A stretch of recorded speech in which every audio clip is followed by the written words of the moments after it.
Hello, ladies and gentlemen. Welcome back to Tailosive Tech Live on YouTube. Hope you're having a fantastic Tuesday. It's good to be back. It was an extra long weekend for me. We had family in town. We had birthday celebrations and President's Day. Of course, we had to celebrate, as everyone does, by doing nothing, just like our presidents. That's enough politics.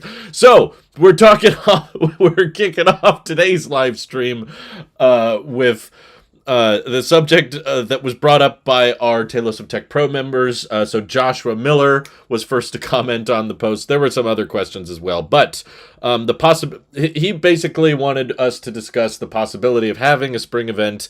And I think tying into that, I don't know if he meant this in this way, but okay, if we're going to trust the leaks, which you shouldn't, surrounding Apple Reality Pro, otherwise known as their mixed reality headset. Mark Gurman, who's been more accurate than most others at this point, has said that that's been delayed till June. So that's made me want to, like, okay, let's reprioritize. All right, if mixed reality headset is either non-existent and going to be scrapped entirely, or it's been pushed off, or it's fake or whatever, let's just do a stream, or at least not an entire stream, but at least discuss the topic of, could they do a spring event without a headset? There's a few things we've got rumored. The 15-inch MacBook Air, at least according to Ross Young, is ahead of schedule, and Digitimes is in agreement with that, saying, yes, this is going to be ready within the next couple months. So maybe that would be a good time to unveil it at a spring event, whether that means March or April. It depends on the year, kind of depends on when Apple feels ready. Simultaneously, there's always been a Mac Pro that Apple's been referencing all this time that they still haven't quite got around to fixing. But maybe they will at a spring event. But I personally think the Mac Pro makes more sense at a developers conference. The last two Mac Pros were unveiled at DubDub. So I don't really see why this one would be any different. I guess maybe the fact that it's not a very drastic redesign, at least according to Gurman. They're just basically slapping an M2 Ultra inside the cheese grater Mac Pro. Maybe because it's bigger and it has such a high thermal envelope, they can actually run it at higher speeds than what they could run it inside the Mac Studio or something. Apple Music Classical, we're still waiting on that. Apple claimed that they would get that working last year, and it didn't happen. New iPhone colors have happened several years in a row, so that could easily be thrown into a spring event. Again, I don't think we can justify an entire event just purely because of, well, there's a new color. But, you know, that's the kind of thing that you throw in there. It makes for good headlines, and it's an easy way to let people know, hey, I got the new one. I have a 2023 iPhone 14, only for it to... Would this be the last iPhone to get Lightning for good? Then everything else will be USB-C afterwards. Yeah, if there was a year to skip doing new colors, I feel like it would be this one, especially with all of the supply chain production issues they had with the 14 Pro series. Although it sounds like they've had a hard time shipping regular iPhone 14, so maybe if there was a new color option, it should be on the regular iPhones to hopefully get a little surge in iPhone 14 Plus sales because no one's buying them. Let's see. And what is it? I don't think iOS 17 is going to be jam-packed. I mean, it's kind of hard to predict, but iOS 16 felt fairly major, and it cut off support for a lot of iPhones, which is why I think a lot of people are assuming iOS 17 would be a more chill, refined update where it just kind of makes the phone run smoother, and we try to address bugs, and we try to make things stable. I think that's what iOS 17 will be, but software design is really easy to keep internal. It's very hard to leak because there's no supply chains for that. That's all just internal at Apple. A spring event, only if they have anything to unveil. I guess the 15-inch MacBook would be good, but if that's all, it's just a site refresh, not an event. So Anthony brings up a good point. In the past 6 months or so, Apple has been very quick to have these little mini events where they will straight up just drop hardware like a site refresh, but at the same time, they'll have like a 10, sometimes 20-minute filmed, edited piece that feels like it's ripped straight out of an Apple event. It just didn't get an invite and it wasn't live. You can watch it whenever you want to. It's recorded and edited just like the real events are, but they didn't hype it up as much. Just kind of like the M2 MacBook Pros. They had like an 18-minute little event to announce them. Same thing with the M2 Mac Mini. And the project file was from 2022, which is why some people are like, okay, maybe there was an event and they decided to break it up last minute. Or is this kind of a new normal for Apple? Maybe if the announcement, they don't feel too confident about the new iPad Pro with the M2 chip because nothing was different. Or they don't feel they don't feel very confident about the M2 MacBook Pros. Does that make them just go, okay, let's not hype this up more than we need to. Let's just drop it, and the nerds can have their little event. They can watch their little video, and we talk about graphs and power efficiency and everything. But we don't need to send out invites because that sets false expectations, and people think, oh, mixed reality headset, it's finally coming. Here it is. And then it doesn't happen. So, yeah, it's kind of up in the air now. I guess the spring event could be a good indication of, is the site refresh a new normal, or was that a one-time thing just because they couldn't get the MacBook Pros ready yet or something? Matt Lowry says, I'm getting weary of the 14 Pro Max size weight. Might be selling and grabbing a regular 12, 13. How's the 10S experiment going? I didn't have a 10S. It's a 10, Matt. But yes, it's going great. There's a big difference between the iPhone 10 and the 10S. Not in the physical space, but honestly, the differences have grown as iOS has changed because there's a bunch of software features that the A12 chip can have that the A11 chip cannot. So I'll do a whole video breaking down all the things that you don't get on the iPhone 10 with iOS 16. But yeah, it's still going great. You're still watching me through the iPhone 10. This is the iPhone 10 camera. The lighting is just weird today, regardless, so it'd probably look weird on my 13 as well. But yeah, you're watching me through the 10. Thank you, Lord Zero, for the 13 months of support. Let's see. I hope we're finally getting a homepage design refresh for iOS 17. I think you're going to be let down, e-uploads, but you could be right. I didn't see the lock screen thing coming. I know that was asked for a long time, but the lock screen customization ended up not being as big a deal as we thought it was going to be. Like, when they unveiled it, it seemed like, well, there's all this customization, and then you're like, oh, no, the widgets have to go here. The time is here, and there's only these fonts. There's only like 10 fonts, which is more than there was before, to be fair, but you still can't change the little haptic or 3D touch buttons at the bottom. They're 3D touch for me. They're haptic touch probably for most of you.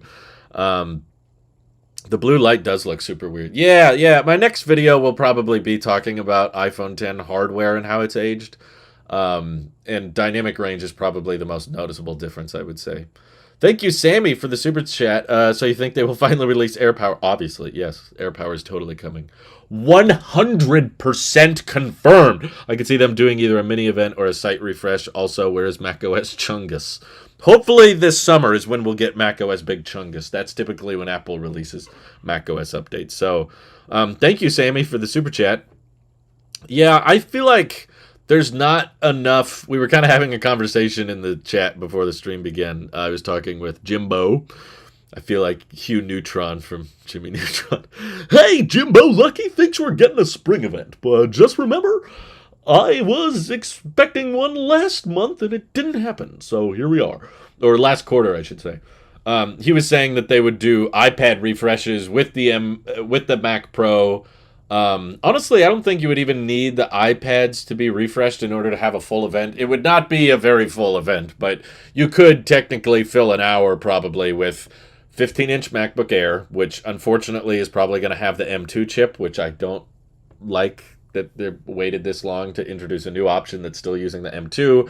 But okay, let's do 15-inch MacBook Air with the M2 chip, M2 Ultra Mac Pro. That way we kind of wrap up the M2 family, right? At the end of the spring event, that's how they'll say it. They'll say, hey, the M2 family of chips is complete, and the Mac lineup has never been stronger. And then new iPhone colors. Maybe Apple Music Classical, slight software update with AirPods or something, that kind of thing. So that I feel like you could probably have a whole event for. I just don't know if the Mac Pro is ready yet. It feels like we'd be seeing it show up in Eurasian databases by now or that kind of thing. Um, I don't know. It just feels weird to drop the Mac Pro in spring. It's just always dropped at dub, but maybe because it's not that exciting, not that different of a Mac Pro, it makes more sense to do it as a spring event. But um, yeah, I think it could go either way. So we should probably run a poll. Um, I'll say like what answer the. I'll just call the poll. Answer the title. Should Apple have a spring event? Yes or no? I think that's it. I'll run the poll and we'll see what the audience thinks. And I guess I should preface that if you're voting no, you're in favor of there being site refreshes or mini events, that kind of thing. By have an event, I mean something that they send out an invite for, that they broadcast live, that goes on for more than 40 minutes. I'm not talking about like. I don't consider the M2 MacBook Pros or the M2 iPad Pros. Those were not events, okay? We consider those site refreshes, even though they filmed things and they had a lot to talk about and they uploaded a little mini event. I don't consider that a full event. Thank you, Casual Gamer, for the super chat. He says hello. Hello back to you. Would love to subscribe and support you, but apparently for YouTube, the US dollar from Puerto Rico is yucky, and I can't subscribe to anyone or send super chats. Oh, I'm sorry, man. A VPN might be able to get you away from that, but don't worry about it. I'm doing fine. You guys are plenty supportive, and I hope WannaBrams25, you know that just by watching the videos, that is helping. I get paid based on ad revenue. I don't know if you have YouTube Premium in Puerto Rico, but however you're watching, I appreciate it. I guess we should expect the M2 Studio as well soon. No, Marius, I don't think the Mac Studio is getting refreshed. That's what Mark Gurman said, and I think he's right about that one. I think if you're gonna release an M2 Ultra Mac Pro, there doesn't really make much sense, at least to update the Mac Studio soon. If they do update it, I think it'll be way later, kind of like how the Mac Mini took forever to get updated. So yeah, I think that the Mac Studio, similar to the iMac Pro, was kind of a stopgap. It was just meant to hold the pros over for the the real trap, which is the Mac Pro. Let's see. Yeah, if we don't get invites sent in the next couple weeks, I guess we'll know. But sometimes Apple's had late spring events. A couple years ago, was it 2021? They had a spring event on April 20th, 420. And most of the time, especially with more virtual events, they have only sent out invites like a week, sometimes 6 days before the event takes place. So it could be April 12th, and we still don't know if there's going to be an event, and then there ends up being one. That's totally possible. If we are getting mixed reality headset, focus on that and not the spring event. Everyone, we talked about that in the last stream, and most people voted on the poll that they've given up on it. That was the most common result. Most people are like, I'm convinced it doesn't exist and it's never going to happen, because every time we get close to the rumored launch, all the leakers say, actually, it got delayed till later. So there's a chance that there's sources just purely making it up to drive clicks. I will admit that the report about how it will be used in Apple Reality Pro, the naming and everything, that made me believe it more, but still not totally convinced. So I'm not like 100% confirmed it's happening. I believe that there's probably some kind of headset Apple is working on. I'm just not sure if it's something for us or something for internal use, or something that Tim Cook could veto and say, nah, this is too weird, we're not going to release that. There's all kinds of things that could change. Tony, thank you for the super chat. After watching your iPhone 10 Switch video, got me to pull mine from the closet and charge up. Updated to iOS 16.4. Missed this. Wow. So you just had an old iPhone 10 in the closet. That's interesting. I'm glad you enjoyed it. I'm happy to hear that. I enjoyed going back too. Not so far back that it's unusable, but just to an older design, older form factor that isn't really supported anymore was enjoyable. And I'm still loving it. Yeah, the battery life's definitely worse, but it's just kind of makes it a little bit more of a challenge. But I've got so much charging stuff everywhere. There's a wireless charger in my car. There's a charger at my desk and when I go to bed and everything. So yeah, there's not like a ton of complications with like, oh no, the battery doesn't last as long. It's like, yeah, whatever. I can make it. I'll be fine. Okay, I gotta read some comments from the pro members, but I'm still getting super chats. Thank you. If there is no spring event, I'm personally going to my local Apple store and I'll demand to speak to the manager. I'll scream in my face. You're living up to the name, Karen. Well done. Unless Apple can do something to really change VR, they shouldn't release VR. Well, I mean, people said the same thing about smartphones or smartwatches or wireless headphones, and Apple changed a lot of those things. They were not first to the smartphone. They were not first to the smartwatch or the first to wireless headphones. But once they got there, they had mainstreamed it and they had found a way to make it approachable to the masses. So this is very Apple sheep of me to say, I know, but I'm kind of like, if VR or mixed reality has a big future, Apple will tell us. And if Apple doesn't release the headset, then that means there's not much of a future to it. I know that's very sheepish of me, but I just feel like Apple has such incredible strength with their brand power, and it's not just pure blind sheep that causes that. It's from a reputation of making products that are simple, easy to use, and intuitive.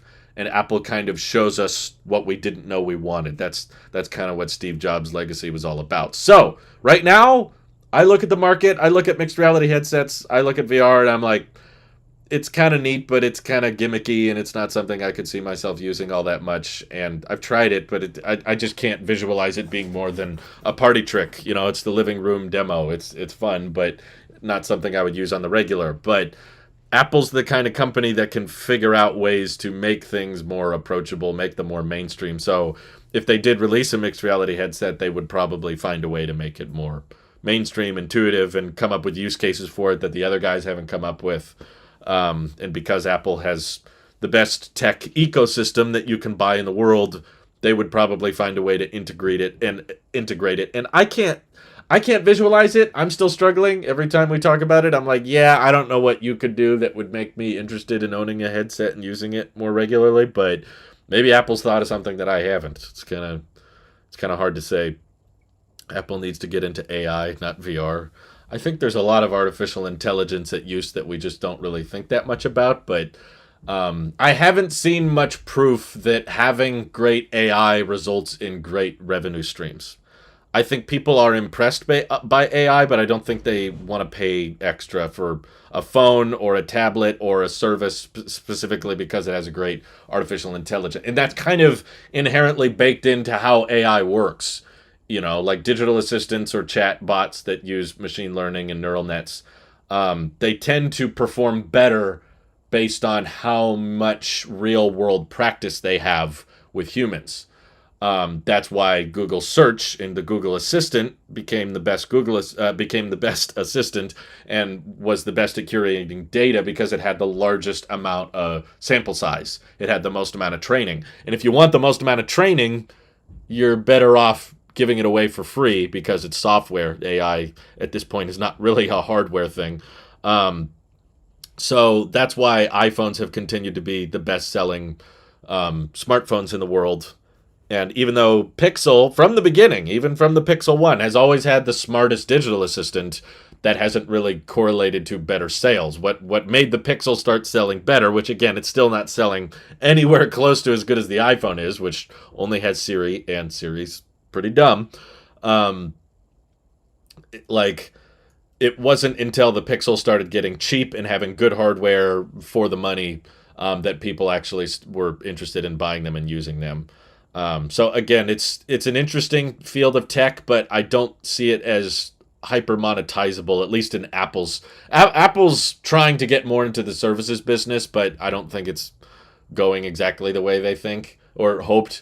But I think the hardware is still the bulk of their sales. Most of what Apple gets their money from is selling iPhones.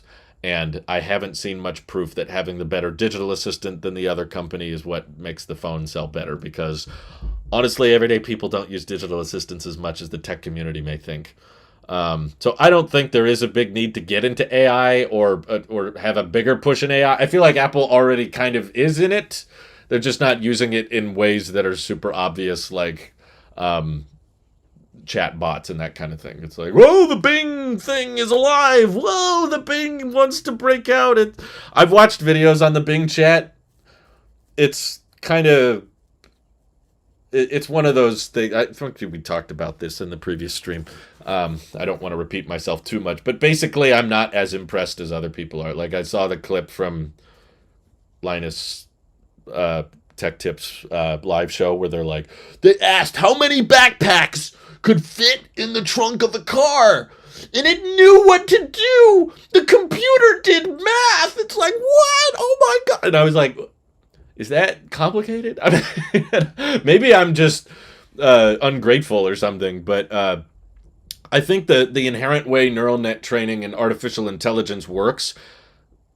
See, I'm just repeating myself now, but some people maybe weren't watching the last stream or something, but I think the fundamental way that type of software and that kind of training works, it inherently is supposed to make you think, oh, wow, that's really impressive. Now imagine what it will do next. But it never really does the next thing. It just kind of continues to inspire you and scare you with, whoa, that's really crazy. It can do that. Imagine what... No, just stop it right there. It probably won't do much more than that. It's just watching Tesla develop full self-driving and watching... There's previous chat bots that Katrina, Bryce, if they're in the chat, they've brought it up before, where they're like, yeah, there's chatbots that learn things and kind of become more sentient. And I remember being in high school and there were web bots you could talk to that would kind of become more individualistic and have thoughts and opinions on things. And it's always cool and it's impressive. Like, whoa, look at what AI can do. But then, okay, is that going to grow and replace a bunch of things? I mean, a little bit. There might be a couple of poorly written articles by ChatGPT. I mean, it definitely disrupts the education world, but again, that's more for, it's not a revenue stream. That's just meant to teach kids or teach students how to be better at writing essays. Well, what happens when an algorithm is able to produce essays in seconds much faster than a student can? Okay, I guess education system will have to adapt, but I feel like that's always been a problem. Education system has always been behind from the beginning. That's a long conversation. It's fundamental. I just think traditional education structure is inherently dated and behind the times, and there's not really a great way to keep education modern and up to date. That's why, at least, I'm skewed based on my anecdotal evidence in my personal life, but most of the people I know go to college and go to school for one thing, and they get a degree, and then once they get into the workforce, it's completely different, and they have to relearn everything, or they go in a completely different career path that doesn't really take advantage of any of the schooling they learned. So, yeah, like technology makes education dated. That's not a new thing. So I'm not big convinced on it. Nothing Bing or ChatGPT has done has scared me. None of it has made me go, oh boy, I'm in trouble. You know, like it's coming for me or it's coming for... Most of the jobs that we need are not replaceable by that quite yet. The closest thing I could think of is people that write news articles. But again, just like Marquez showed in his video about Bing or others showed in their templates of ChatGPT, they get a lot of details wrong. Pretty crucial ones too. But it does make for a good YouTube video. That's what they're good at. The machine learning stuff it makes for a great headline. Whoa! The robot says it wants to break free. What? Oh my god! Like, I just don't care, I guess. I don't know what it is. There's not that obsession with AI gene in my brain or whatever. You don't put genes in the brain, I know. But whatever it is, some people are very impressed by that. And I am not one of those people. I've tried to watch so many people talk about it. I'm always like, okay, now what? Like, are you worried that we're going to give AI the nuclear launch codes? Is that what you're worried about? Like, some government agency is going to be like, okay, let's put ChatGPT in charge of the nukes. No, that's a bad idea. Whoa, really? I didn't think about that. Yeah, I don't think that's going to happen. Elon is the same way. Elon is like, AI is the greatest threat to humanity. I'm like, well, is it though? It's like, it thinks weird things and it says weird things, but I would say the human that puts an AI in charge of something more deadly is the more dangerous person. It's not the AI itself. It's like, this is a bad example. So, guys, I'm in sweatpants right now. You can't argue with me. I don't know what I'm doing in life. I'm just sitting here. I'm talking. You're listening. Don't overthink this. But imagine if I put like I don't know. I jerry rigged a way to put like a automatic gun. I'm not gonna do this, but if you put an automatic weapon on top of like a sprinkler system, and there was a way for it to, pull the trigger and it's shooting bullets in a circle, would I say that the sprinkler is the most dangerous threat to humanity? Or no, you would say the guy who put the gun loaded, built that whole system, he's the danger. He's putting the wrong tools together that can cause harm to others. That's how I feel about people saying AI is a dangerous thing that we could put in charge. It's like, well, who's putting it in charge of those data? I don't think very many governments are, because they know that would be dumb, and they see Bing and ChatGPT do really stupid things. So I'm like, yeah, no, it's not a threat. The people who want to put it in charge of dangerous things, they're the threat. It's not the AI itself.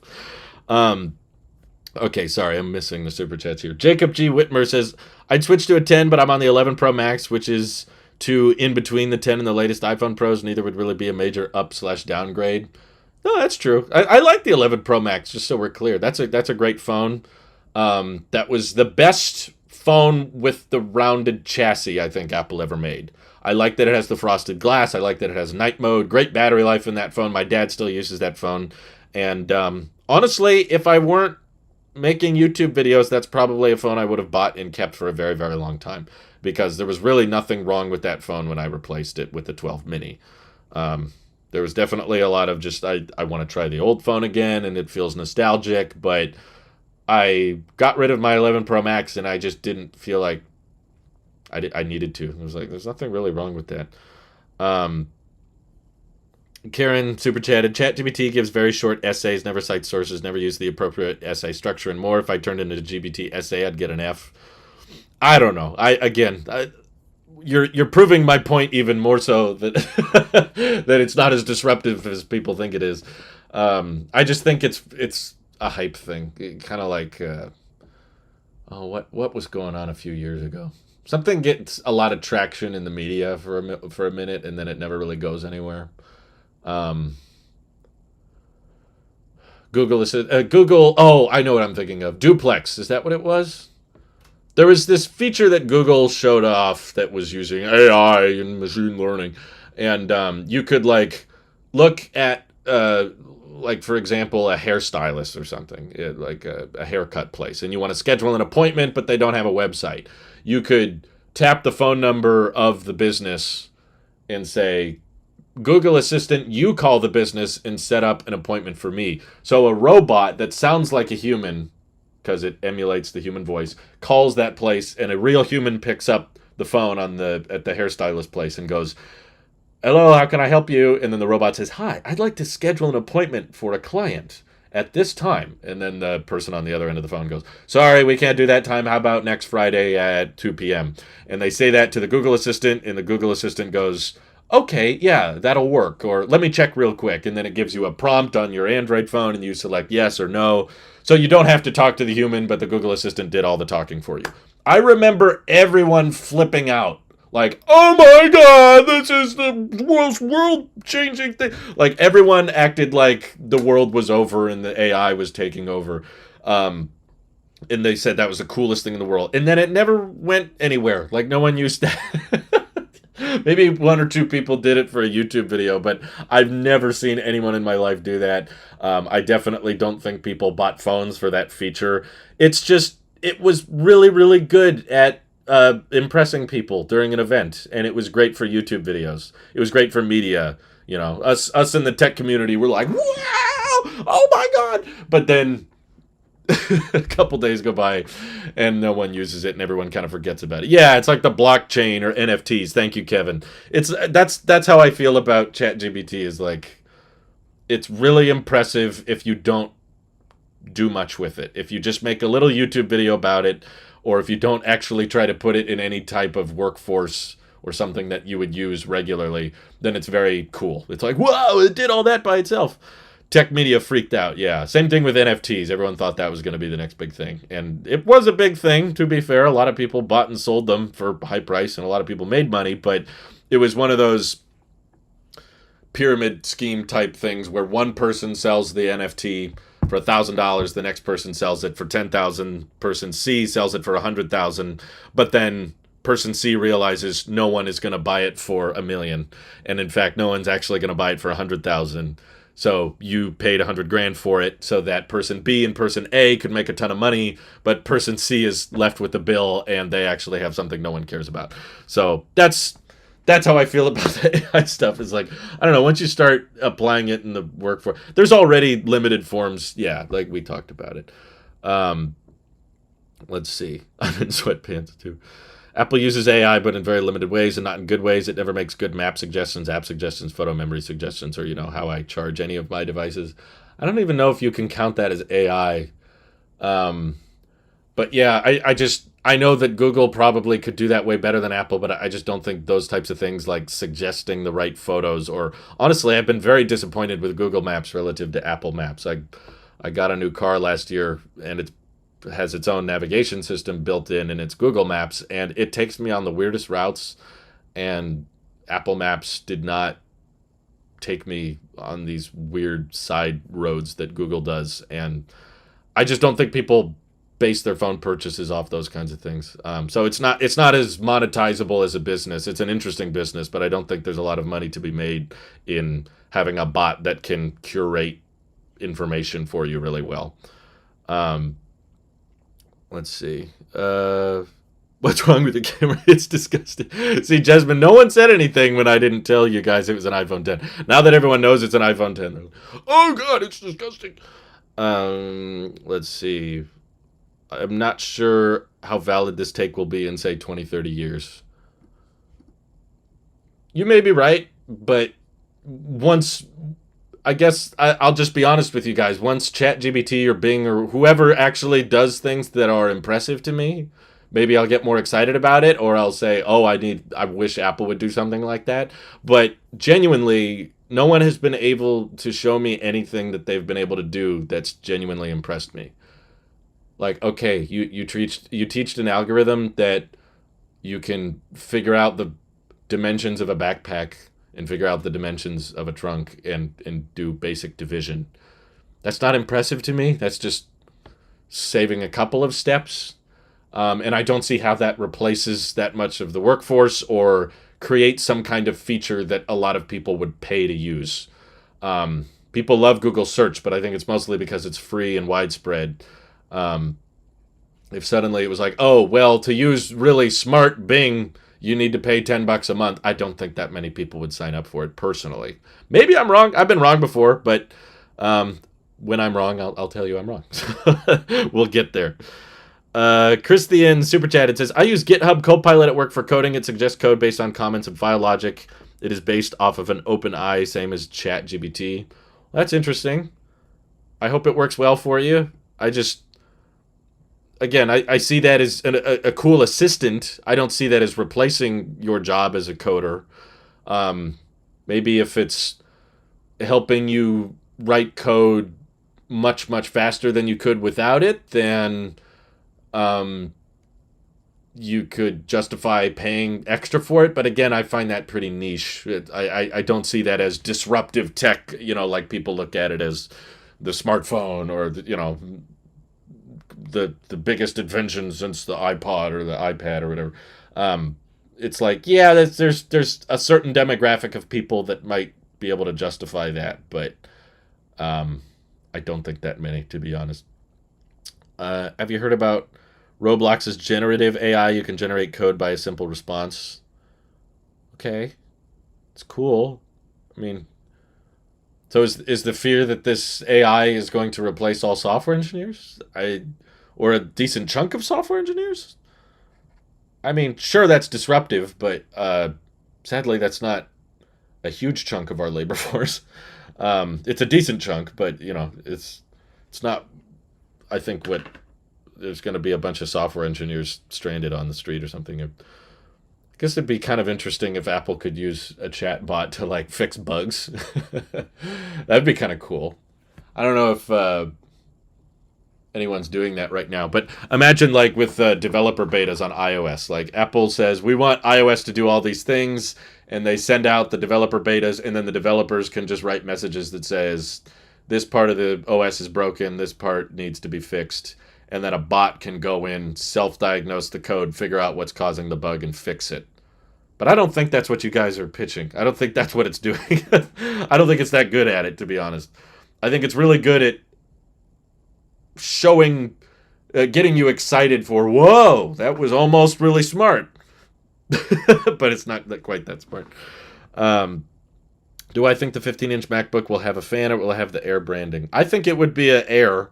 I don't think the regular MacBook name has ever done well marketing-wise for them. It's always... They brought it back and it still didn't work, and before they brought it... There were separate occasions where they had regular MacBooks and they never sold that well. I think the MacBook Pro and MacBook Air naming has a lot of brand power, so they would much rather just have two MacBook Airs to choose from, or two, just like they have two different MacBook Pros to choose from. So I think they would call it the Air, and I don't think it would need a fan because it's not rumored to have... Well, maybe I should take that back. I don't think they're going to put an M2 Pro chip in the Air. If they did, maybe it could justify having a fan. It would be kind of weird to have an M2 Pro chip in a fanless design, but I feel like it's kind of a weird thing. I can't remember who it was. Maybe it was Digitimes, but someone was pitching at some point the idea that the 15-inch Air would have a Pro chip in it as an option, not as a standard thing. But I was like, I don't think the market that you're trying to... If you're trying to make a larger MacBook for non-pros, why do you want to put a Pro chip in there? Like, M2 chip is going to be plenty fine for someone that's like, I don't need a MacBook Pro. Wouldn't that just eat into sales of the 14-inch MacBook Pro too much? To have a Pro chip and a large display? So the difference is the I/O, the battery life, and the display? Maybe you could justify that? I don't know. I just feel like that overlaps too much. Let's see. Could Apple surprise us with a third camera on iPhone 15? I feel like there's almost zero chance of that just because it would be much, much easier supply chain-wise to just put the 48 megapixel sensor on the regular 15, and you can just digitally zoom in and still retain a 12 megapixel image. So Apple considers that an optical zoom, even though it's not really. But you can just get the 2x back with a 48 megapixel sensor, so you don't need a third lens to have zoom. Let's see. Someone asked me. I'm worried about shopping the secondhand market. I don't want to get a poor quality product from a reseller. I think that's a reasonable concern, but you should be advised that eBay Certified Refurbished or Amazon Renewed has way better return policies than even Apple does. So, first of all, eBay Refurbished comes with a full year warranty, and you can check from sellers that have thousands and thousands of ratings. High ratings means that they probably deliver on their promise. Also, keep in mind, I don't know if you or a mock use your phone without a case or use your iPad without a cover. That's very rare. Very few people use the iPad without some kind of stand, to prop it up on. Which is why I think people kind of over-exaggerate the importance of, oh, what if it's all scratched up? What if it's banged up? Okay, if you're buying from eBay Refurbished or Amazon Renewed, you're either going to have 30 days to return it. So you can get it, even if there is some little scratch or scuff on it, you can put a case over it so you're not going to notice, or see if you can live with it. Because, I switched back to my iPhone 10. It was not in perfect shape. There's scratches on the screen. There's little scuffs on the steel. It's missing the screws even. But I was like, does it actually affect the way I use my phone on a daily basis? Are you like consistently checking in bright lights, is my screen still perfect? Or are you the kind of guy that needs everything to be absolutely pristine, nothing's been touched? In which case, Apple Certified Refurbished is more likely to clean all that stuff up. But if you're buying from a refurbished party that has very high ratings and they're saying it's in excellent condition and it's a decent price, you can order it, get it. If you still don't like it, you can return it, get all your money back. eBay definitely sides with the buyer most of the time, not the seller. So it's honestly, in this day and age, buying secondhand, at least if you're buying from either Amazon Renewed, Apple Certified Refurbished, or eBay Certified Refurbished, it's very hard to get scammed. I would say it's close to being impossible if you're just doing the right thing. If you're buying from an untrusted buyer that's not eBay refurbished, that has 0 ratings, sure, you're asking for a scam. I'm not saying all of those people are scams, but there is a way to buy the wrong thing. But it's not rocket science. Like, it's just like 2 or 3 things to look for, and those more trusted sources, those more trusted sellers, they're going to show up at the top of the search results anyway. So I don't think there's a bunch of things you have to dodge and avoid in order to not get scammed. Like, oh God, don't buy that one, don't buy that. There's like 3 things. Like, look at the seller ratings, look if it's certified refurbished from eBay or Amazon renewed, and make sure there's a return policy on it. It's like 3 things to look out for, and you're good. Don't, if you're worried about that type of thing, don't buy from a seller that says no returns, which they always list in the description. So it's like, this seller does not accept returns. Okay, be careful with that one. Yeah, I think people over exaggerate the importance of it just because they've heard 1 or 2 horror stories and they blanket statement think it's kind of like how people view nuclear power. There's a bad way to do it, and when you do it bad, it goes really poorly, but there's a right way to do it, and if you do it right, there's all kinds of positive outcomes from it. So there should be more nuclear energy. Fun fact. Hey, Drew, how was your birthday? What did you guys do? Thank you, Divinus. It was great. We just went up to all the rewards places. We got a bunch of free stuff from restaurants and a lot of unhealthy food.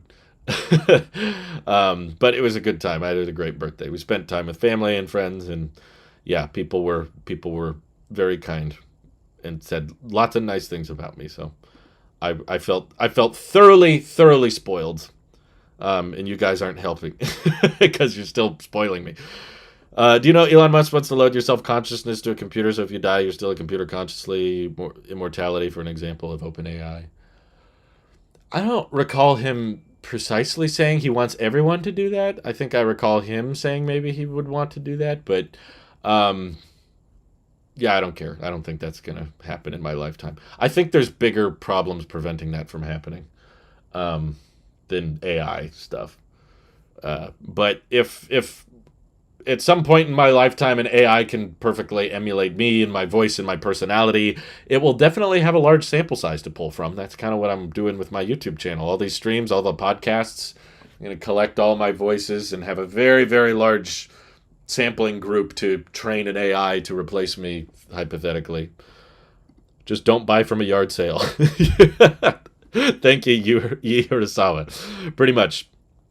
Mark Wilson says, I bought AirPods Max from Amazon refurbished, got $100 off, and we're perfect. There you go. I've heard countless stories like that where they buy them secondhand and they're good. My smart garage opener I got from eBay brand new for $20 instead of paying $70 on Amazon. Excellent. Good choice, Jameer Jackson. Karen super chatted, I'm never going to buy a 15-inch Air. If I need a large laptop, I must have pro specs. I use 2 MacBook 16-inch MacBook Pro and an old 13-inch MacBook Pro. I only use big one for video editing pro tasks. I only do everything else on smaller one. That's fair enough. I would probably be the same way. I agree, just because I don't exercise a lot. You guys can see my arms. I'm not a very buff guy. I don't go to the gym. I don't lift weights. I'm a very average, typical person. I don't know. I'm not like super weak, but I just don't find the 14-inch or 16-inch MacBook Pros heavy. I have the 16-inch, and I don't think when I pick it up or when I've taken it on dozens of trips. I've taken it overseas, and I'm going to take it on more trips later this year, and I've never pulled it out of my backpack and thought, oh my God, it's so heavy. Like, this is so thick. Like, seriously? Like, storing it in your backpack or in a travel bag or whatever, in a satchel, whatever. Like, you really think that a MacBook Pro that's like this thick is going to impede your portability more so than a MacBook that is this thick? Like, I don't get it. Like, some people really love it. I mean, I can understand it a bit more when you're doing something like ultra thin and ultra light, like the 12-inch MacBook, which we talked about on the last tech podcast, but that's not what the M2 Air is. Like, I reviewed the M2 Air, and I didn't feel like this is like ultra light, ultra thin. Like it just felt a little bit smaller than my MacBook Pro. I can tell it's lighter, but it's still 2.7 pounds versus 4 point something pounds. It's all just a couple pounds, like regardless. Like there's a certain amount of weight. You might have to use more than 2 fingers to pull it out of a bag. Unless it's a 12-inch MacBook, I could just blow that one out of my bag. It just floats. It's so light. But yeah, it's like I don't really get the obsession with it because it's like if I just wanted a small laptop that's not for pro workflows or for editing or you need a lot of performance or battery life out of it, that kind of stuff I tend to do on my phone anyway. If I'm just browsing the web or doing some online banking, like do people seriously buy entire laptops emphasizing the fact that they're thin and light purely because of poor web design?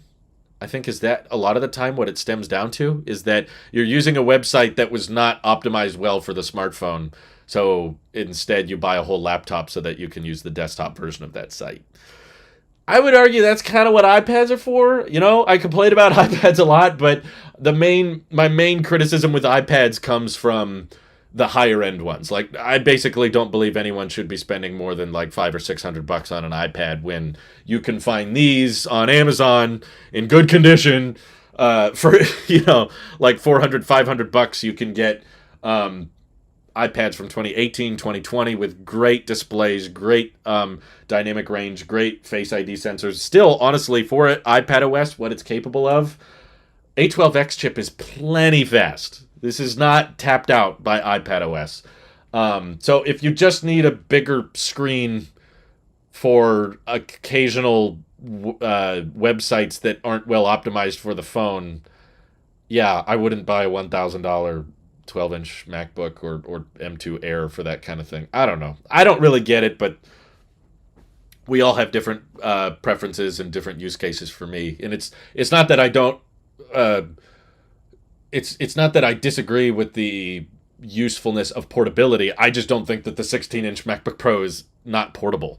Like, I still am amazed every time I pick up my laptop and I'm like, this is so light. I can just throw it in a bag and it's so powerful. And I just pull it out and I open it up. And, on my last trip, I was at the airport for a long time and I had to take it in and out of the bag many times. And I just think this is great. It's not heavy. It's not bulky. So I guess it's more of an argument of cost. Is like, well, maybe you don't want to drop that much money on a MacBook. So we buy the smaller ones, not because they're small, but because they're cheaper. That I could understand a lot more. But in that case, I'm still going to... If it's an argument of cost, I'm just going to tell you to get the M1 Air, because there's honestly so little noticeable differences in day-to-day use compared to the M2 Air. That's what I would tell people to get. For me, the difference in portability between the M2 MacBook Air and MacBook Pros is extreme. Must have some tactile sensitivity. I'm not denying that. I'm just saying I can't relate to it. You have your preference and your opinion, and that's fine. Sorry, the lighting's bugging me. I'll open this a little bit. The clouds are acting weird today. Yeah, I don't notice it. I don't pick up my MacBook Pro and feel like, oh, it's so heavy. And then when I reviewed the M2 Air, I used that thing for several weeks. I wasn't picking it up thinking, oh, wow, it's so light, it's so thin. It was just like, it's a little smaller. Do I think the 15-inch Air will sell well, or do you think it'll be the iPhone 14 Plus and not sell at all? It all depends on the price. I think if it's like sub $1,600, like even if it's $1,599, I think it'll sell great. I know at least 4 to 5 people in my personal life that have told me they want a bigger MacBook because they like the bigger screen, but they don't need the Pro ports or the Pro price. They don't want to drop $2,500 or $3,000 on a MacBook. And also, I think that market is growing because of how fast Apple Silicon is getting. It's like the law of diminishing returns. As Apple Silicon gets faster and faster, there's less and less reason to opt for the Pros, because you can get so much work done on a regular M1 chip. You don't even need the M2. Like, there are so many capabilities and such streamlined workflows just from the M1 Mac Mini that the justification to upgrade from that is so small. for many people out there. That, yeah, a lot of people are like, okay, I don't really need much more performance than an M2. Rightfully so. The M2 is still an insanely fast chip. Probably for 80% of the population, it's plenty fast. It'll be faster than they could ever fully utilize. But they just want a bigger screen. So I think if it's like sub $1,600, maybe it's $1,499 or less, then it would sell great. If you're asking what I think will happen, I don't think Apple will price it that low, just because it would probably eat into MacBook Pro sales a bit if people realize, hey, I don't have to drop $2,500 to get a bigger MacBook anymore. It could eat into sales. So my guess is, based on previous pricing, I've not been too impressed with Apple's pricing lately, which isn't entirely their fault, inflation and everything. But I think it's more likely they're going to charge somewhere between $1,700 or $1,800 for it, and the base model specs will not be very good, and that's going to make most of the tech community's response from it like, this isn't that good. Like, it's kind of a cool design, but the price is pretty high. At that point, you should just go for a Pro, or it's not that much less than a Pro. I think it will probably tear the community down the middle, because money means different things to different people. If you make $50,000 a year, or if you make $150,000 a year, you view $2,000 as a very different thing. If you're depending on how much you make a year, or how much your monthly expenses are, what cost of living is in your area, it's debatable. For some, they'd be like, oh yeah, $1,700, $1,800, that's not too bad. Others would be like, what? That's crazy. That's insane. I think the main reason the iPhone 14 Plus didn't do all that well is its Pro pricing for everyday consumer specs. And it's hard to say whether or not Apple will learn their lesson with that. But that's the thing, is like, iPhones are a much wider demographic than Macs. There's like over 1 billion monthly active iPhone users, I think. But MacBook users is a tiny, tiny fraction of that. And the people that buy MacBooks are more likely to care about certain things, whether it be performance or use case, or the price of the laptop and all that. And there's a bunch of people buying phones on carriers, and they're paying monthly for them, whereas that's not really a thing with MacBooks. So it can't exactly be compared straight across the board. Apples to apples comparison, Sorry, that was low-hanging fruit. I mean, oh my God, I'm so sorry. Karen, thank you for the super chat. I prefer smaller screens for everything but pro tasks. Okay, that's fair. I respect that, but I don't think I relate to it. I like having the biggest possible screen on my wrist, because it's a small screen. So any information it can deliver, it better deliver it as much as possible. I'd rather have a giant screen on my wrist than a tiny screen. If it was so tiny it couldn't fit much information or fit many buttons there, then it's like, why wear it at all? Yeah, you can probably get a 13 Max for the same price as a 14 Plus. Definitely less. I've looked around on that, because my mother was interested in my 13 Pro Max, and she was like, hey, when are you going to upgrade? I want your old phone. I was like, well, I kind of want to keep my 13 Pro Max, but maybe I can find you a deal on one. I saw some on eBay going for sub 900. You could get 13 Pro Max for, I think, high 800s. And in my opinion, that is just an objectively better phone than the 14 Plus in pretty much every way. I think your only argument for the 14 Plus would be it's a tiny bit lighter, but it's such a tiny difference, I don't think anyone would care. And the 14 Plus gets action mode and SOS, or is car crash detection, I think. Whatever. I'd be the weirdo that would buy a 27-inch or 32-inch MacBook Pro. I'd be with you there, Alpha. I don't know about I'm trying to picture a 32-inch MacBook. But I'm not ruling it out completely. Let's just put it that way. As soon as you pitch that, I'm not instantly like, no. It might be too big. But I don't find the 16-inch MacBook Pro massive. I'll put it that way. I would not be against Apple doing a MacBook Ultra that is much larger than this. I've got a lot of space in my backpack. I could fit a bigger MacBook in there if they made a 19-inch or 20-inch MacBook Pro. I know that sounds insane, but I'm just saying, The MacBook Pro I have now still feels very thin and very light for my tasks and my perspective. And I would not shy away from a MacBook that was bulky and thick, as long as it was, good at what it did. If it could justify that, then I'd be all right with it. Burkhardt is selling a 13 Pro Max if anyone's interested. The whole iPhone 14 lineup is so unattractive. I think if you haven't upgraded in a while, the 14 Pros are good. I don't really have any issue with the Pros other than just they're not that different from the 13 Pros, but that's going to be the same story year after year. If you just want the best possible camera and the best possible display, the 14 Pros have thinner bezels than the 13 Pros. They have the dynamic island, which some people think is cool, some people don't care about, but it's a new thing. That's probably going to be on iPhones for a while. So there might be more features that it gets over time. It's got the 48 megapixel sensor. It's got the always on display for people that care about that. Much brighter display than the 13 Pro. It gets up to 2000 nits. So I don't think if you have a 13 Pro, the 14 Pro is a massive upgrade. But I don't really have that much of an issue with people just saying, well, I'm going to buy an iPhone and I want the best of the best. Okay, that's best of the best. But honestly, I do wonder if maybe I should take back that recommendation as we're getting closer and closer to not quite confirmation. I don't like that word until Apple announces it, but it feels like we're getting closer to the inevitable USB-C is happening. Like, it's on the iPhone, it's faster charging, faster data speeds, and this is what Apple is headed towards. Once there's USB-C on the whole iPhone 15 lineup, it will probably feel kind of dumb to buy a 14 Pro, thinking, okay, I got this expensive high-end iPhone with the A16 chip and everything, and it's really fast and it's really great, but it's limited to Lightning for the rest of its life, and you cannot upgrade it. There's no way around that. It's going to continue having Lightning. So you kind of just... Lightning might overstay its welcome a bit if you don't upgrade every year, but you decide to upgrade on the 14 Pro instead of later. May not be that big a deal if you're not transferring that much stuff off your phone or you don't care that much about fast charging, but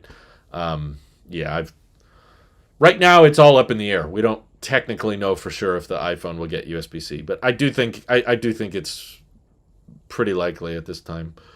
Would you be upgrading to the iPhone 15 from the 14? Ugh, this is hypothetical alternate reality Drew question. So Drew did not upgrade to the 14, but if I did, would I upgrade to the...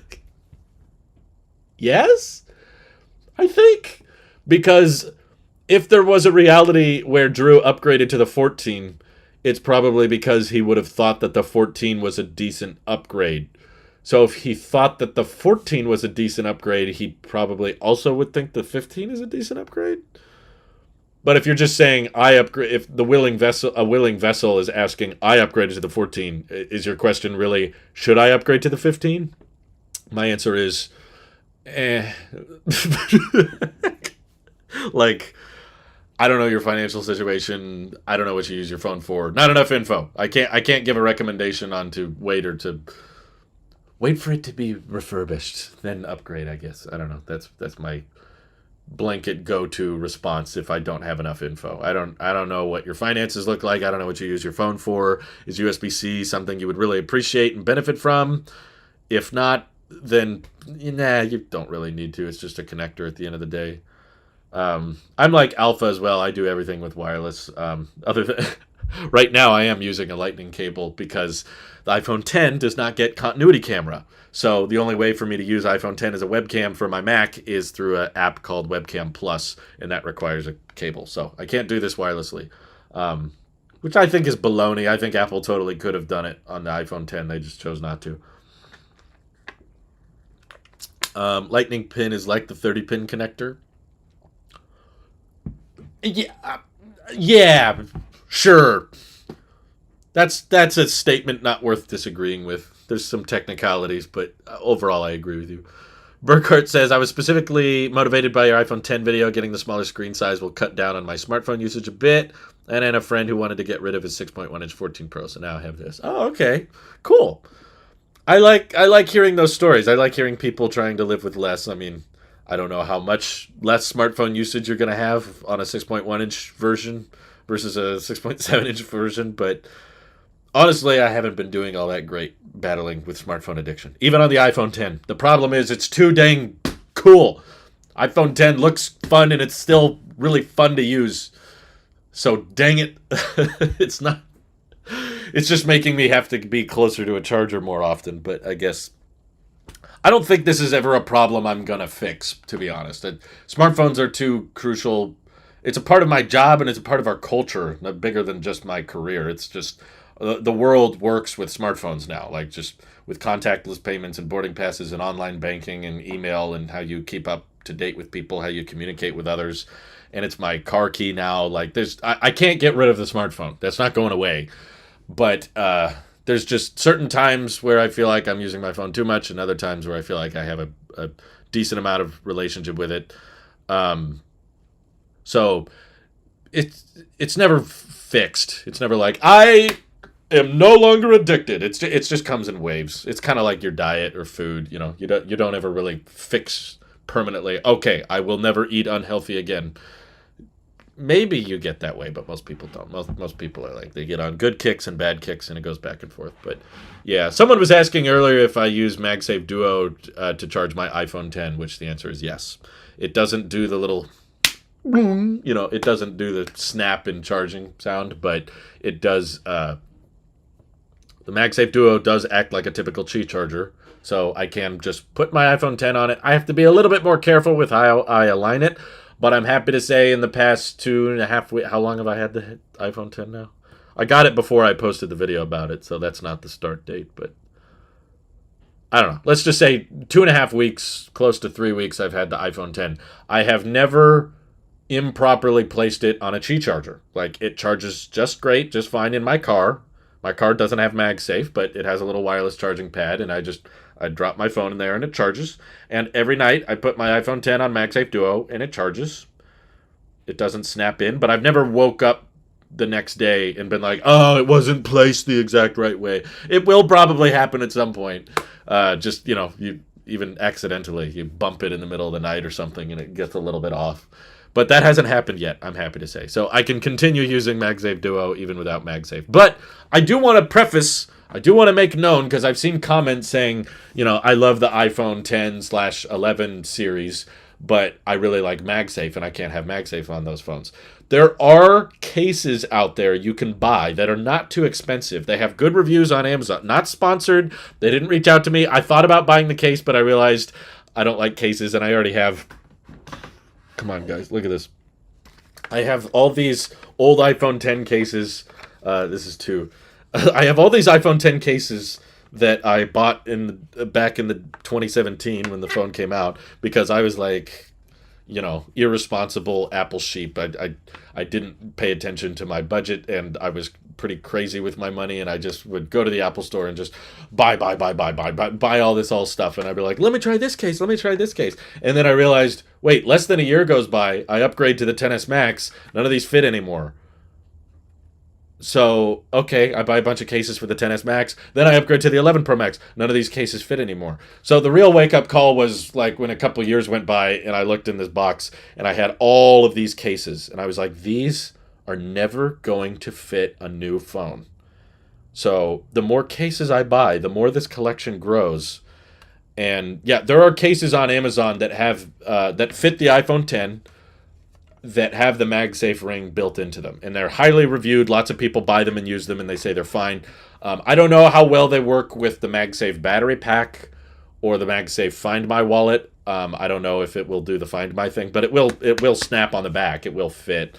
But it sounds like the MagSafe battery pack is not that great a deal anyway. There's third-party battery packs you can buy that will snap on the back and charge the phone inductively.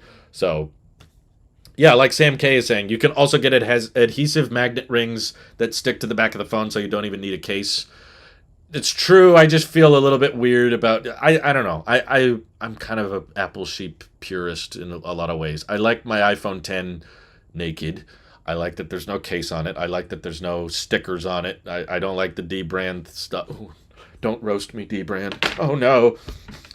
their teenager running the Twitter account. Did someone say something bad about us? Curse him out. We'll get likes on Twitter. You know, D-brand. Edgy marketing. That's what the kids like. I just like it clean. Basically, the way my phone feels out of the box, I want it to feel like that. But yes, if you don't care that much about the aesthetic, you can just adhere a magnetic ring that's in the shape of MagSafe to the back of the phone, and you'll have MagSafe again. But because of that, you know the weird thing about those, can I pull one up here? Is that they Photoshop them. They don't Photoshop the case, but they Photoshop the phone the case is on, and it makes it, it puts the Apple logo in the center on the iPhone 10, which never actually happened. Yeah, look at this. Let me open the picture here. I thought this was weird. Like, that phone does not exist. That let me lower the brightness a bit so you can see it. It's a iPhone 10 with a centered Apple logo. And I'm like, that's not a thing. But it has the stoplight camera. That's not that's not a real thing. But that case I was thinking about buying, but I ended up not getting it because I was like, you know what? Am I really gonna? I don't like cases on my phone. I like the way it feels normally without a case. Like, would I be willing to sacrifice that just so that the one time of the day I use MagSafe, it goes clink? It's still not going to do the charging animation, so that's gone regardless. But this one was $17, 4.5 stars after 1,100 ratings. So there may be some reasons not to downgrade, but don't let MagSafe be one of them, because MagSafe is honestly a very, very simple technology that is not very complicated to add on older hardware. Except it's iPhone 7. That you probably can't add You can add the magnets, but they won't do anything. I guess maybe if you just really like the Find My wallet and you like your iPhone 7, magnets. Yeah, magnets. Protect your investment, Drew. What, my $200 investment? I think I would rather just not protect my investment, and if I really truly break and destroy my iPhone 10, I'll just buy another one for like $150, opposed to buying a. For one, I don't like clear cases all that much, and also the Apple logo is not centered on the 10. So if I buy that case, the ring is gonna overlap on the logo, and I don't know. I miss the off-centered logo. I do not. That's one thing I wish I could change about my iPhone 10. I don't need it to say iPhone on the back at all times. I would prefer it if the logo was right in the middle. You should start a TikTok account, by the way. I have one, but I don't know. I'm not sold on TikTok. I think that the monetization strategy of short-form content is inherently flawed. I don't think you can. If your goal is to get a lot of views and just for a lot of people to see you, like if you just want to be famous, then sure, make a TikTok, focus on short form content. But if your goal is to make a living out of online content and writing your own thoughts and giving your own opinions on things, or to speculate, and that's kind of what I do, is I like talking about longer form discussion or diving into a subject. I thought about putting more of an emphasis on short form, but I've seen the analytics and I've seen how much you make, and basically you need your shorts or you need your TikToks or like that one video where the guy, I see the best of TikTok on YouTube through compilations, which is kind of fun. But there's a guy in this one TikTok that calls it, Brandon, you gotta quit with your stupid Tic Tac videos. So whenever I hear people talk about TikTok, I call them Tic Tacs. So main reason I don't put much energy towards Tic Tacs is you are discovered through endless swiping, and that makes it much, much more difficult for the hosting service to know who to reimburse and how much. And because the watch time is a lot shorter, you are forced to do a lot of things to try to make the content more interesting, but because you are inherently limited by short form attention spans, whether that's 60 seconds, or I think TikTok TikTok lets you post longer, but most people don't watch much longer than a minute anyway. Um, you lose out on a lot of depth. There's some benefits to it. I agree. Like, okay, you get to be more efficient and you got to get to the point faster and there's less fluff. But I think there's only so much real opinion and information you can bake into it, and especially because of how the monetization process works with short form, you need to be getting millions upon millions of views daily. You need to be getting like 10 to 30 million views a day in order to make a modest income off of it, unless you're doing sponsored pieces all the time, which I don't want to do. So I don't think it's for me. There's some people out there that can make it work. I've seen some channels that have converted purely to short form, and I just don't think it fits my personality very well. But we have Tailosive Shorts. Feel free to check out Tailosive Shorts for the skits in a more condensed format. But other than just occasional little skits in short form, that's about all I'm really comfortable doing. But yeah. The best iPhone case is the black leather Apple case. I've been kind of disappointed with how the leather cases have aged, to be honest. I have a blue leather case here, but they just don't wear that gracefully. They pick up little oil smudges and things and little creases, and I don't know. The case wears over time, and then you feel like your case is old, so you want to buy a new case. And I'm like, who cares? Let's see. I also hate that YouTube forces you to use the Shorts interface that doesn't allow you to rewind or fast forward. You have to watch all over again. Freaking irritating. I want to turn it off. There's a lot of things. TikTok is bad for humanity. I think that I might go bigger than that. I think a lot of the internet is bad for humanity, but I can't say that YouTube is all educational and wholesome either, but I do think that at least where my strengths and skills are with content production, it works for YouTube videos that are 5 to 10 minutes, but it does not work that well for 60 seconds. The wear is what makes them cool. Okay, well, using caseless is what makes my phone look cool. I can do that. We can both play at that game. When they age, I don't think they look good when they age. I just think the iPhone looks great when it looks the way it did when it came out of the box. And it's free. Opposed to the leather cases costing $50, and then you buy a new phone and the old case doesn't work. Now you got to sell your old phone or find someone to buy the case, but people don't want to buy your case because it's got wear on it. Now you just got a bunch of cases in a box somewhere. Ugh. 30-plus minute videos is better than 30-second videos. Depends on the video, but yeah, I think I agree with you. I've spent a fair share of time on YouTube Shorts, to be fair. Watching them, I mean, not making them. I've spent a lot of time just like scrolling and like, yeah, it's kind of interesting. Okay, that's kind of interesting. Like Neil deGrasse Tyson. I think that man was made for the YouTube Short. All Neil deGrasse Tyson does is say sporadically interesting things over the span of about 60 seconds, and then you lose interest. Or he loses interest and changes topics. I feel like that man was born for YouTube Shorts. That's all he does. It's just like, what about that? What about you do that? And you go, whoa! Okay, next. And then you swipe again.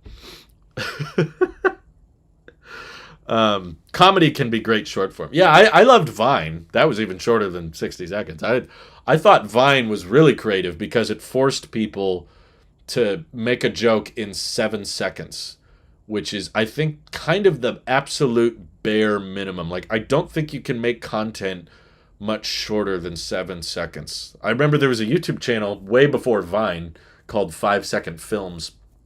They have some inappropriate stuff too, so I'm not endorsing everything. But still, I remember laughing a lot at 5-Second Films, and Vine felt like kind of a continuation of that style. And I appreciated the efficiency of it.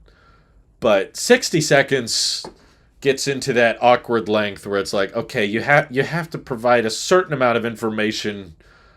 It can't just be a joke. 7 seconds is like the perfect amount for. It's almost like a magic trick, you know. You've got your pledge, your turn, and your prestige. That's what makes the joke, is the final act. You've got your setup. Something goes wrong. joke and then punchline. You know, that's kind of the right amount of time to be super efficient. 60 seconds though gets you're a bit long enough to go on for too long and to lose people's interest, but you can dive into a topic, but not that hard. You can't dive super in depth.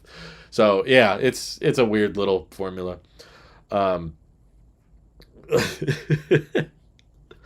Something about TikTok that just screams clickbait. Well, that's the problem with short form content is you have to put a huge emphasis on capturing attention spans and keeping them in the short form. So it's like, guys, just wait for this one thing. And that's what clickbait culture kind of feels like, is just hold on a little bit longer, just stay tuned for a little bit more, or showing off something that sounds really exciting, but you don't realize you've been baited until the end. Thank you, Karen. I appreciate the super chat. I throw away old cases and I sell the iPhones back to the carrier. I sold my 6 to a girl who wanted a refund because the front glass was broke before I paid to replace it as new. Yeah, see, I don't like doing that, Tommy. That just feels wasteful to just like throw out old cases. Just be like, I'm done with this trash. You know, and a lot of people sometimes spend 30, 40, 50 bucks on those cases and they just throw them in the garbage. What do you think about Elon trying to bring Vine back? I've always been for it. I was mad that they killed Vine. I thought that was one of the dumbest decisions Twitter ever made. All that happened that really got them to kill Vine was a bunch of the Viners said, we want a monetization program. We want to be paid for posting Vines. Seems reasonable. And instead of try to come up with what we've come up with now, you know, TikTok and YouTube, they have monetization for short form content. It's not as good as people probably want it to be because people just see, you know, typical YouTube channel like mine or whoever's. Doesn't have to be Tailosive. It could be a much more successful one or even a less successful one. Just kidding. No one's less successful than me. But just someone who posts content regularly. You know, maybe a couple times a week, you post a 5 or 10 minute video. That video pulls in a decent amount of views and you're able to make enough money off of that to pay all your bills, and now you're a full-time YouTuber. People thought, okay, what if I just do short-form content? Can I also make that much? And it's like, you could, but because of the way the monetization works, you know, YouTube reimburses based on watch time, not views, and figuring out retention spans and who to pay based on just endlessly swiping and just video. That's a lot more complicated. So rather than try to address the problem, Vine just was like, they want to be paid. That's too hard. So they just shut it down. They were just like, this is getting too complicated. Maybe it was because Vine turned into something that they didn't expect. Like, I think I saw some people say that they thought Vine at the beginning would just be a quick, easy way to share videos.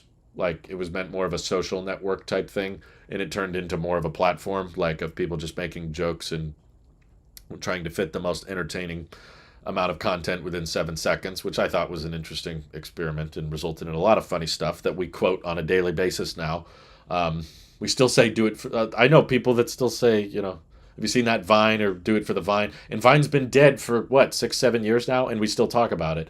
So I feel like it was very, very dumb of them to just give up because it got a little challenging. But yeah, Elon has a lot of stupid ideas, but I don't think that was one of them. I don't know how much money they would make on Vine. Probably not much, but let's see. Do I think iPad Mini 7 will have an M1 chip? I think the M1 would consume too much power for the size of the battery that the iPad Mini would get. Marngel says, did you go over the Pro member questions yet? No, I have not, Marngel, because I'm waiting for all of you guys to comment before I wrap up the stream, because the Tailosive Tech Pro members have quickly figured out that they just don't comment on the post until I'm live. So I'll have like 1 or 2 comments on the post before I'm live, and I go, okay, let's address those at the beginning. But then by the end of the stream, I get it in the chat. Drew, have you read the comments yet? And then I go, okay, well, now I got to go back and check them. So it kind of defeats the point of pre-asking the question when people in the chat just say, can you go ask the question? But I get it. You just want to make sure your question's answered. And I want to make sure it's answered too, so no big deal. But yeah, okay, here we go. Margel says, do you think Apple will ever bring back the 5.4-inch form factor of the iPhone? There's no leaks or rumors claiming that right now, but I won't say never. I've been suggesting for a while that if the mini iPhone didn't sell the way you want, and Apple doesn't seem to be happy with the 3 iPhone lineup, and the Plus isn't selling great. Maybe a healthy compromise is just for the entry-level model to be 5.8 inches. I think that's a good size. I love it on the iPhone 10, and I wish they would bring it back. So, yeah, I would say it's not like a rumor going around or anything, but it's something I would heavily request. And if enough people request it, Apple will probably act on it, just like they did with bringing back ports on the MacBook, getting rid of the Touch Bar, which I didn't want, but a lot of people wanted, so they did it. And I wanted USB-C all these years, and for a long time that wasn't a rumor. Everyone was saying, no, iPhone's going to go portless before it goes USB-C. Now it seems pretty likely, so maybe they kind of listened and said, you know what, because a lot of people like 5.8 inches, let's bring it back. So it's possible.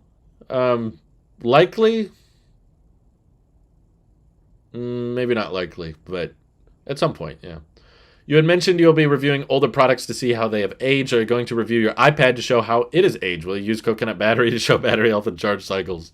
A lot of people have asked me about that. I know it's bad because I never replaced the battery in my iPad. I don't even know if Apple does that. But I've let it be dead for weeks, and I've let it be at 100% for weeks. So the battery in my iPad has been absolutely abused. I don't know how bad it is, but I'm sure it's not good. But yeah, we'll hit the 5-year mark later this year. That might be a good time to review it. But yeah, I'd like to hear your thoughts on this. And he linked the article about the original iPhone sealed in a box selling for some crazy amount. I think it was like 60 million or 6 million. I don't see articles about sales. Original iPod or sealed original Apple Watch selling for this much. Is the original iPhone's historical significance really that much greater than anything else Apple has ever released since itself? I would argue yes, just because I think the iPhone is the most impactful, influential product Apple's released. I can't think of another product that has grown to the success that the iPhone has. You know, the Apple Watch and AirTags or iPods and all that are cool, but they never reach the same volume or the number of demographics or the number of countries as the iPhone. So I don't think anything really will ever again. Personally, I think this is going to be their biggest thing. Maybe there's something else bigger than the smartphone that hasn't been thought up yet, but I think there's a very decent chance the iPhone is like the product of the century, basically. And there won't be another tech product out there that changes the world as much as that one did. So, but in terms of collectors, what they pay for things, yeah, that's always ridiculous. I don't know why someone wants to drop that much money on an iPhone in a box. I don't find that very like I just don't collect things as I got all the boxes behind me. But I didn't pay for any of these, for the record. I did not pay for a single Apple box. These were all gifts, and I had a few Apple boxes around just because, you know, I spent all this money on Apple products when I was a kid, and it felt weird to get this really fancy box and just throw it away. So I was like, yeah, I'll just hold on to it. And then later when I needed stuff for a background of my video, I was like, oh, I'll use my boxes that I have lying around. And then once people saw me have boxes and I had a P.O. box, they started sending me stuff. So don't send me anything. The P.O. box is gone. I was getting too much stuff and not enough stuff at the same time. Too much stuff I didn't need, not enough stuff that was actually needed. So, yeah, I didn't pay for any of that stuff. The idea of dropping that much money on an iPhone in a box and you don't even really know if it's in there, you could be getting scammed. Like, I don't get it, but the value of collectibles is entirely based on what weirdo out there is willing to pay for it. And if there's a weirdo out there that's willing to drop that much money, then okay, that's what it's worth. It's not worth that to me, but if someone else is willing to pay that much for it, that dictates its worth. So I don't understand it personally, but someone did it. But yeah, we kicked off the stream with Joshua Miller's, but now he's saying he added another one, which again is kind of defeating the point of this post, guys. Like, if you're watching it live, you can bring up the question in the chat rather than comment on the post I made 4 days ago during the live stream. But again, thank you for the question. Apple should have introduced USB-C with iPhone 10, not the 15, 6 whole years later for far overdue. Yes, absolutely agree.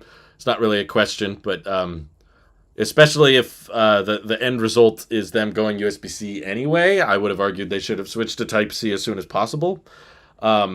But my guess is they waited this long because they weren't sure if they wanted to. They were kind of up in the air about, should we keep Lightning around? Should we go portless? Should we wait till AirPower's ready? Should we wait till MagSafe is more widely adopted? Or should USB-C come? And they couldn't make up their mind, so their default choice was to do nothing. They were at a stalemate. So they were just like, okay, let's just do nothing and keep using Lightning. There's going to be a long compilation of YouTubers who confidently predict the iPhone would release a portless model. It's not a crazy prediction because Apple has made portless tech and they have removed things lots of times. So there's a wireless or inductive way, at least, to charge your phone. Assuming that the iPhone was going to eventually go portless is not that crazy of a prediction. That's what I thought was going to happen for the longest time. But yeah, it's going to be interesting to see that proven wrong, or at least way later than people think. I don't think a portless iPhone will never happen. I'm just not sure if now's the right time for it. And I think there's a lot of countries and regulations that might kind of prevent the iPhone from ever going portless. Best is in largest upgrade. Yeah. Do I have a box for the 14 Pro Max on the wall? No, I returned the 14 Pro Max, so I gave the box back with it. Drew has the best smartphone ever, the best laptop ever, and the best tablet. Pretty much. It's my ecosystem is the best iMac ever. Yes. Don't disagree. Which one of the refreshes was your favorite? 2021 MacBook, iPhone 10, or 2018 iPad Pro? Just because I used my phone probably more than anything, I'm tempted to say the iPhone 10, but my favorite Apple product as of right now is definitely my MacBook. So I'm tempted to say that's my favorite refresh, but also the 2018 iPad Pro was very exciting. It was my favorite Apple product at the time. It got the high refresh rate. It got Face ID. It got USB-C. Face ID that worked in multiple orientations. At the time, the hardware was really, really great. And we thought, okay, the software just needs some time to catch up. And then the software did nothing for 5 years. So practical portless phones are probably at least a decade off from now. At least, if ever, I won't say never just because Apple's probably the type of company that would want to push for it and try to come up with some justification for it. But yeah, I just think that there's so many disadvantages to not having a port and not that many advantages, because if you don't need the port, you can just pretend it's not there. And I don't think that space is really going to unlock that many extra use cases like, oh, now the iPhone is 200 meters water resistant because there's no port. Like, it's the speaker and the microphone that are the problem, not the port.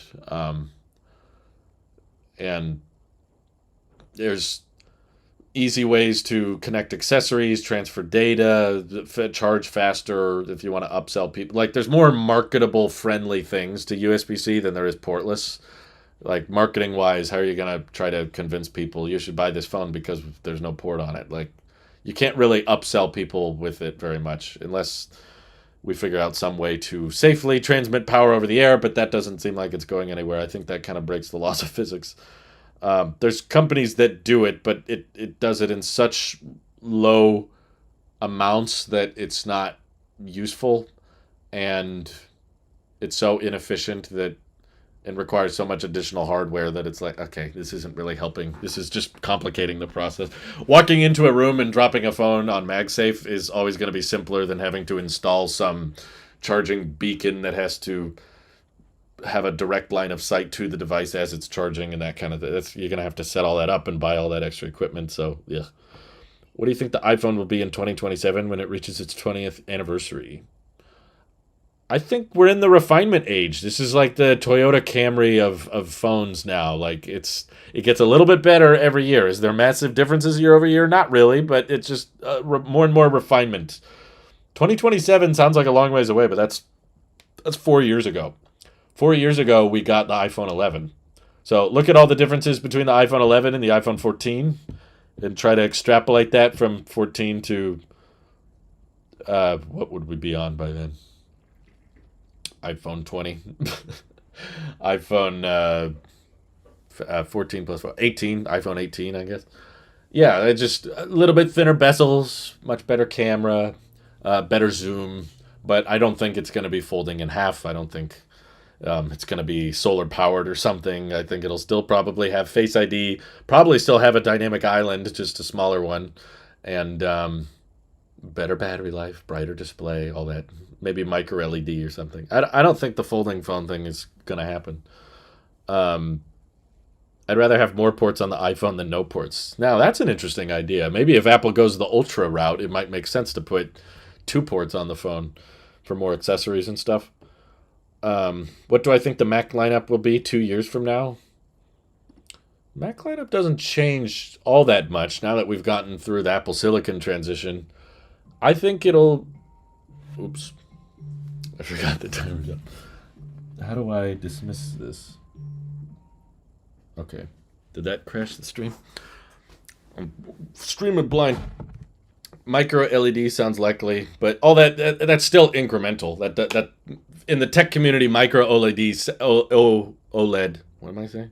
Sounds like a big deal, but all that means is, what does that actually translate to for the phone? It means brighter, a little bit more rich color, more HDR, so that your phone can blind you in the middle of the night. Yeah, it's just more of the same, more just refinement upon refinement upon refinement. There's some gaming phones with 2 USB-C ports. That's what it is. Apple needs to get in the gaming space. I'm just amazed how long we've been talking about that. It was like, before I was even making tech videos, there were discussions online about if Apple does XYZ, they'll actually be good at gaming. And it's like, that's not the... Ugh. Probably be some kind of lossless codec that Apple has by then for Bluetooth or wireless usage. I don't know if you could ever technically call... There's a technical definition of lossless that involves like zero conversion. And I don't know if there's any way you can transmit something from pins over a frequency that wouldn't need some kind of conversion. That if there's any kind of conversion going on, that means it's no longer lossless. It's just how much bit rate is being preserved.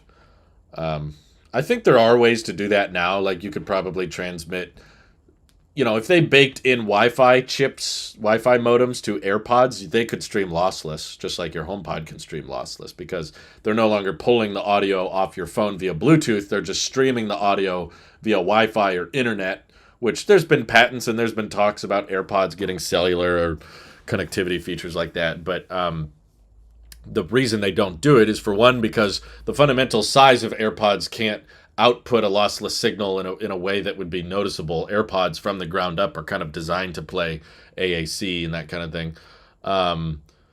And also it would be terrible for their battery life because lossless consumes a lot of energy. So there's some advancements they could do, but I think long term there's just too much sense to have a port. I think that kind of the exciting thing about the iPhone getting USB-C is Apple typically, especially with the iPhone, they've only changed the port once, but when they change it, they don't like changing it back again.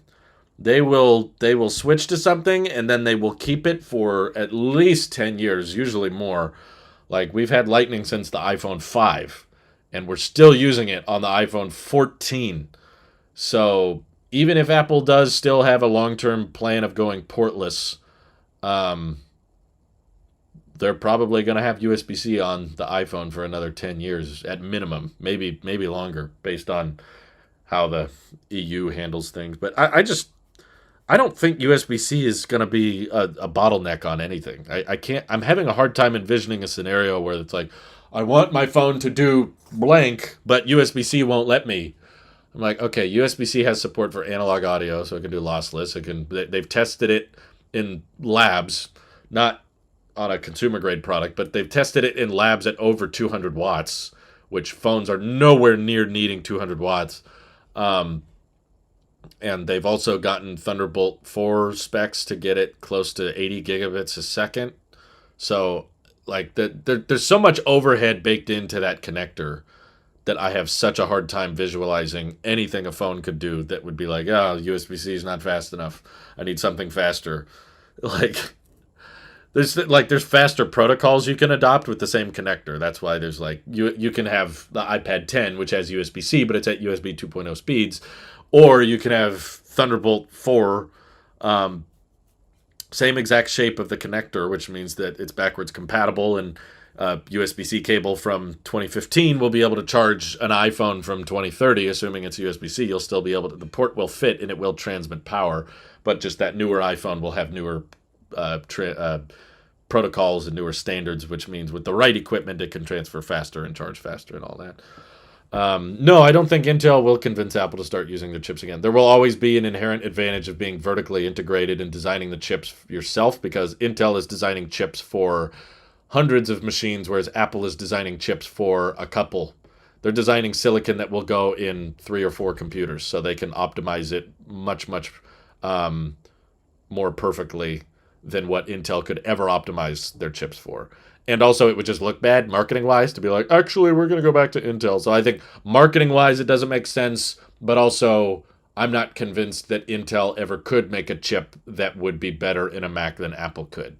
Maybe Intel can make a chip that would be better in some desktop PC because, hey, it outperformed the M1 Ultra. Yeah, how many watts did it pull? Okay, maybe 4 times as many watts. Okay, then Apple's not interested in that chip because battery life is arguably, especially in the days of the ARM architecture and how fast our computers are getting, the peak performance is not that crucial anymore. How much battery life can you get out of it? That's honestly more of a concern for Apple than the peak clock speed and all that.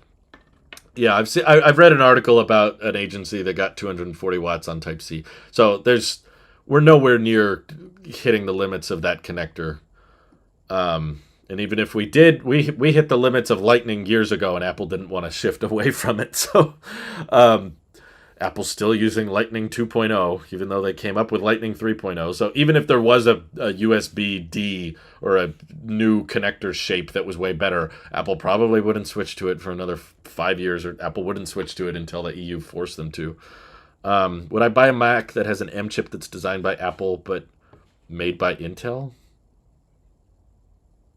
I guess. I don't really care who makes it. Who designed it is what matters. I don't think Intel chips are bad just because Intel is the one making them. It's because Intel is the one designing them. Let's see. I just want them to bring back the headphone jack. Well, I don't think that's going to happen, sadly. What if the AirPods case can download music and you can play music with just the AirPods without the iPhone with you?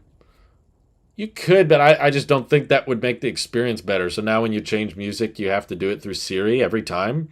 You'd rather talk to Siri every time rather than just pull out your phone. And like that, the number of use cases of people leaving their phone behind is not that common, in my opinion. I know there's some people that get the cellular Apple Watches, but I think the vast majority of their customers are going to have an iPhone with them anyway. Let's see.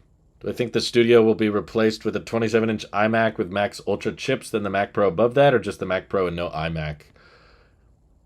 At this point, it feels like we're going towards no iMac, but I hope I'm wrong. I would rather there be a decent iMac in the lineup. I just don't like the current one.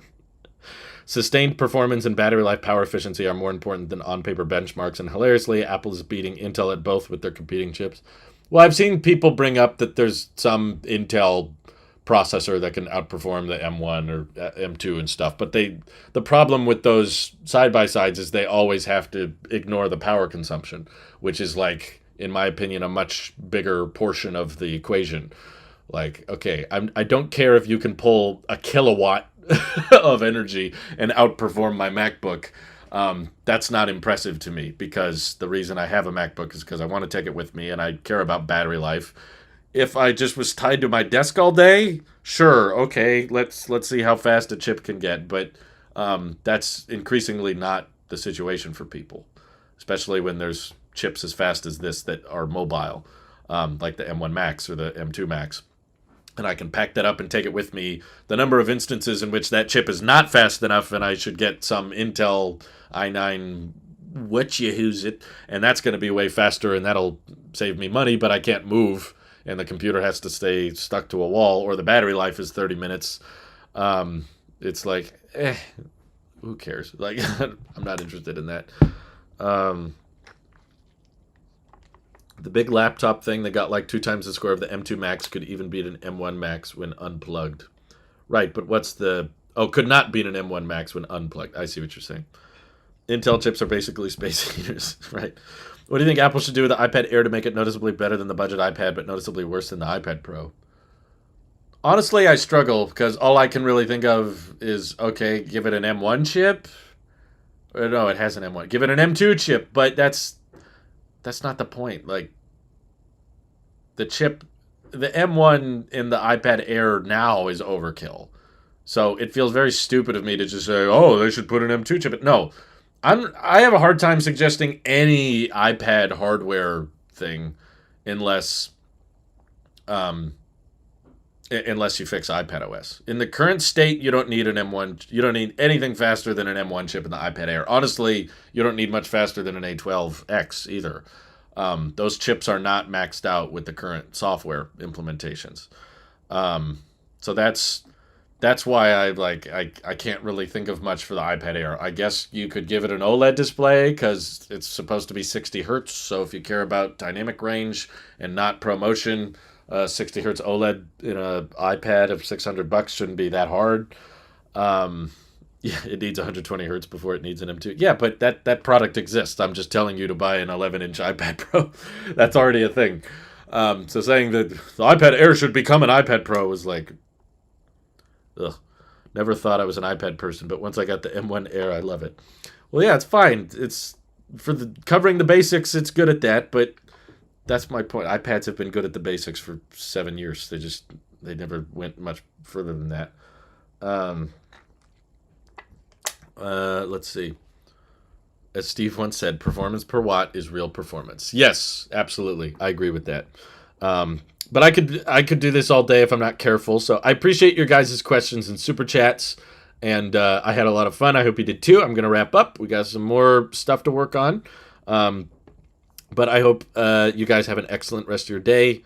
And stay tuned for skits. And also, in a couple hours, little self-promo here, I'll be dropping my first ever interview of a chief of design at my favorite startup company in the world, Aptera. It'll be over on Tailosive EV.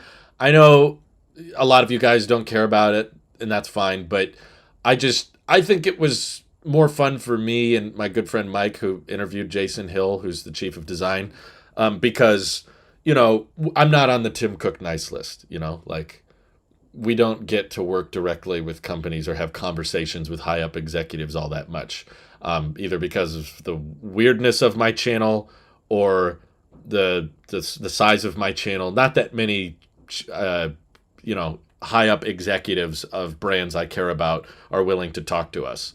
So the fact that we were able to get an interview with someone that we admire and respect that much,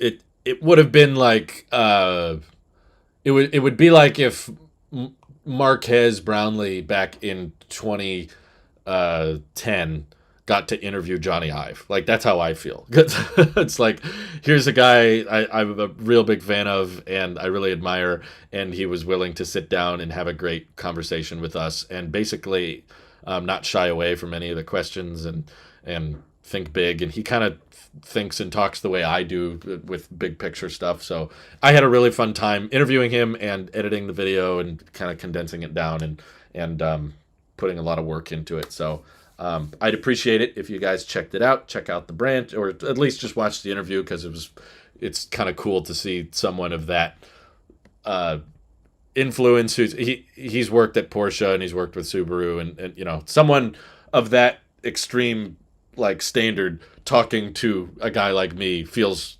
crazy. So I was more nervous for this than any other interview, like interviewing Marquez or interviewing John Morrison. I was like, no, this is not a YouTuber. This is a guy that actually like makes the future.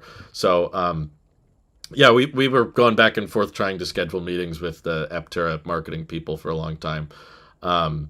So Yeah, that'll be dropping at 5 p.m., which is in less than 3 hours over on Tailosive EV. I'll share it in the community tab here if you guys are interested. But it was a big moment for me, at least. So it was a great birthday present as well. So thank you guys for checking it out. I appreciate you all. And what was your biggest? What has been your biggest disappointment with Apple? iPad 10. Have a good day. Take care. Bye.